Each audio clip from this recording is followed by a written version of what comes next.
सगळ्यांना good morning. कसे आहात सगळेजण?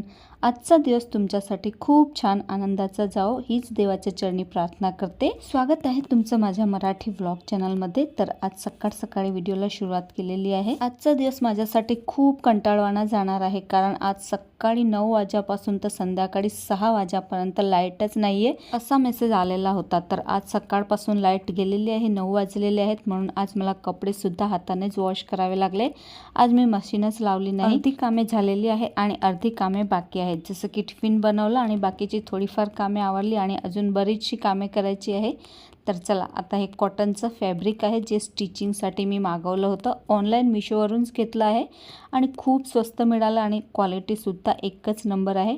फक्त 140 रुपयामध्ये मला हे 2.5 मीटर मिळालेलं आहे. खूप छान याची क्वालिटी आहे. तर मला असं वाटत होतं जास्त मागवायला पाहिजे होतं, पण आता 2.5 मीटर मागवलं आहे. याच्यामध्ये मी काही ना काही डिझायनर कुर्ती वगैरे बनवणार आहे. तर याला आता मी भिजू घालून देते, म्हणजे संध्याकाळपर्यंत हे भिजून जाईल. कॉटनचं फॅब्रिक कधीही वापरण्याआधी आपल्याला भिजत घालावं, नंतरच त्याची कटिंग करायची. अशीच जर आपण त्याची कटिंग केली तर 1-2 वेळा धुतल्यानंतरच ते आपल्याला फिट व्हायला लागतं, म्हणजे कुर्ती शिवूनही काही फायदा होत नाही. म्हणून कधीही कॉटनचं फॅब्रिक धुतल्यानंतरच वापरायला काढावं.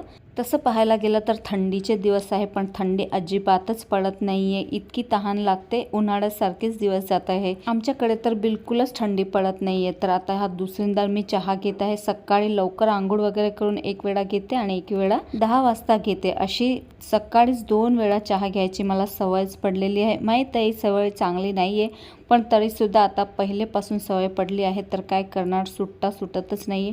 आणि मला एक सांगा, तुमच्यामधून कुणाकुणाला अशी बशीमध्ये चहा प्यायची सवय आहे? मला तर जोपर्यंत मी बशीमध्ये चहा पित नाही तोपर्यंत असं वाटतच नाही की मी चहा प्यायली म्हणून. मला पहिलेपासून बशीमध्येच चहा प्यायची सवय आहे. चला, आता चहा घेतला आणि सकाळची भांडी आवरायची होती तर ती सुद्धा आवरून घेते. तसं आज लाईट नाही आहे दिवसभर, म्हणून आज स्टिचिंगची माझी काहीच कामे होणार नाही आहे. म्हणून अशी रिकामी कामेच मला आज करावी लागणार आहे, जेणेकरून जे कामे लाईट वगैरे होतात तीच कामे आज मला करावी लागणार आहे. आता हे फ्रीज सुद्धा पुसून घेते, म्हटलं सकाळचीच वेळ आहे. तर असं दिवसातून मला हे फ्रीज 2 ते 3 वेळा पुसावंच लागते, कारण की याला हँडलच नाही आहे.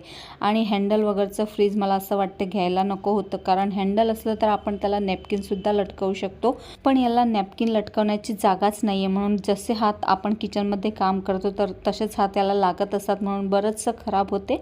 असं वाटतं आता की हँडलवालंच बघून घ्यायला पाहिजे होतं, पण तेव्हा एवढं काही लक्षातच आलं नाही. म्हणून दिवसातून 2 ते 3 वेळा मला या फ्रीजला साफ करावंच लागते. तर हे जे नारळ तुम्ही पाहतायत ना, हे दिवाळीचे पडलेले आहेत. सोलून तर मी ठेवले होते. असे 3 ते 4 नारळ आहेत जे दिवाळीचे, काही भाऊबीजच्या, काही लक्ष्मीपूजनच्या दिवशी ठेवले होते ते. असे 2-3 नारळ तसेच पडून आहेत. सोलून ठेवले पण फोडायची काही आठवणच राहत नव्हती. पण आज फायनली मुहूर्त निघाला. आज लाईट नाही म्हणून अशी वेगळी कामे करावी लागणार होती. तर आज डोळ्यासमोर दिसलं तर म्हटलं चला हे फोडून बघूया, चांगला आहे की नाही काय माहिती. एक नारळाचा थोडासा आंबट वास येत होता, पण बाकीचे 2 जे नारळ होते ते अगदी चांगले निघाले होते. अगदी अख्खेचे अख्खेच निघाले बघा दोघीही, आणि थोडेसे कोरडे झाले होते पण अगदी चांगले होते. मला खूपच आश्चर्य वाटलं.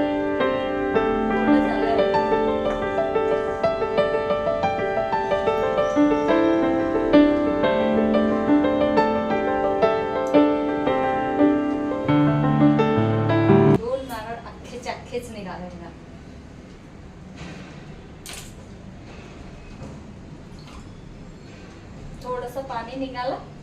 नारळ अजून चांगलंच आहे, पण एक थोडस कोरडं झालेलं आहे. दिवाळीचे नारळ पडले, आज फोडू काल फोडू असं करून राहूनच जाते.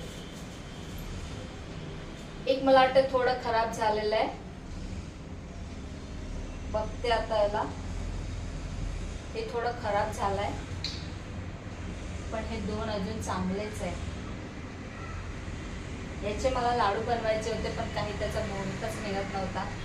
पण आता काही बनणार नाही याचे लाडू, कारण की 2 नारळामध्ये किती लाडू बनतील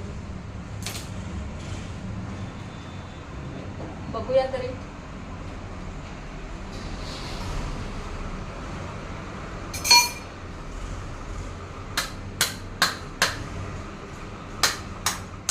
आता हे नारळ तर मी फोडायला घेतले, पण किचन पूर्ण स्वच्छ केल्यानंतर मी हे नारळ फोडायला घेतले आणि पूर्ण किचन मला परत स्वच्छ करावं लागलं. तर असे एक्स्ट्राची कामं करायला घेतली की असे कामं आपल्याला डबल करावी लागतात. त्यासाठी मग करूच वाटत नाही. पण चला, बरेच दिवस झाले पडले होते, तर आज फायनली मुहूर्त निघाला त्याचा. तर किचन ओटा पूर्ण मी परत एकदा साफ करून घेतला. चला, आता मी तुम्हाला डायरेक्ट संध्याकाळीच भेटत आहे, म्हणजे दिवसाचे 4 वाजले आहे, जास्त संध्याकाळी झाली नाही. आता हे फॅब्रिक भिजू घालायला सुद्धा 3-4 तास झालेच होते. म्हटलं आता चला याला वाळूही घालून देऊया, म्हणजे रात्रपर्यंत सुकून जाईल आणि दुसऱ्या दिवशी मग याची कटिंग स्टिचिंग करायलाही सुरुवात करता येईल. कधी कधी दिवस खूप अवघड जातो, पण त्या दिवशीही आपण आपल्याला आवडलेली कामे जरी केली तर दिवस पूर्ण समाधानाने भरलेला जातो. म्हणून आज तर माझं स्टिचिंगचं काहीच काम झालं नाही, पण आज ती कामे मी पूर्ण केली जी मला रोजच्या वेळेमध्ये करायला जमणार नव्हती. म्हणून अशी बरीचशी कामे आजच्या वेळेत मी पूर्ण केली, म्हणजे आता पुढचा आठवडा माझा निवांतपणे जाणार आहे. तर तशाच ह्या शेंगासुद्धा आज मी सोलून ठेवल्या. जसं की तुम्हाला माहीतच आहे, मी एका शॉर्टमध्ये सुद्धा दाखवल्या होत्या, ह्या गावाकडच्या शेंगा आणलेल्या आहे म्हणून. तर याला जसा वेळ मिळतो तसा थोड्या मी सोलून ठेवत असते, पण आज बराचसा वेळ होता म्हणून मी खूप साऱ्या शेंगा सोलून ठेवल्या आणि आता याला भाजून सुद्धा याचा कूट करून ठेवील, म्हणजे आठवडाभर अजून मला निवांतपणा होईल. तर पहा, इतक्या साऱ्या शेंगा मी सोलून ठेवलेल्या आहेत. आता आठवडाभर तर काही टेन्शनच नाही शेंगदाण्याचा. यातला अर्ध्या मी भाजून ठेवणार आहे आणि त्याचा कूट करून ठेवणार आहे, म्हणजे निवांत राहील आठवडाभर. तर आपल्या स्त्रियांच्या जीवनात ही प्रत्येक दिवस हा सारखा नसतो, कुठला दिवस चांगला तर कुठला दिवस वाईटही असतो, तर त्याप्रमाणेच आपल्याला चालावं लागते. चला, असो, संध्याकाळच्या स्वयंपाकाची सुद्धा वेळ झालेली आहे आणि आता हे दाण्याचा कूट सुद्धा मी करून ठेवणार आहे. तर आजचा हा छोटासा व्लॉग मी इथेच थांबवते. अपेक्षा करते तुम्हाला व्लॉग आवडला असेल तर मला कमेंट करून नक्कीच सांगा, आणि व्हिडिओ जर आवडला असेल तर व्हिडिओला लाईक करा, शेअर करा आणि चॅनलला सुद्धा सबस्क्राईब करायला विसरू नका. आणि तुम्हाला माझे आणखी कोणते व्लॉग पाहायला आवडतील ते सुद्धा मला कमेंट करून सांगा. तुमची केलेली एक कमेंट माझ्यासाठी अगदी मोटिवेशनचं काम करते, म्हणून कमेंट नक्कीच करत जा. चला, तर मग भेटूया पुन्हा अशाच एका नवीन इंटरेस्टिंग व्लॉगमध्ये. तोपर्यंत स्वतःची काळजी घ्या. So take care friends and bye.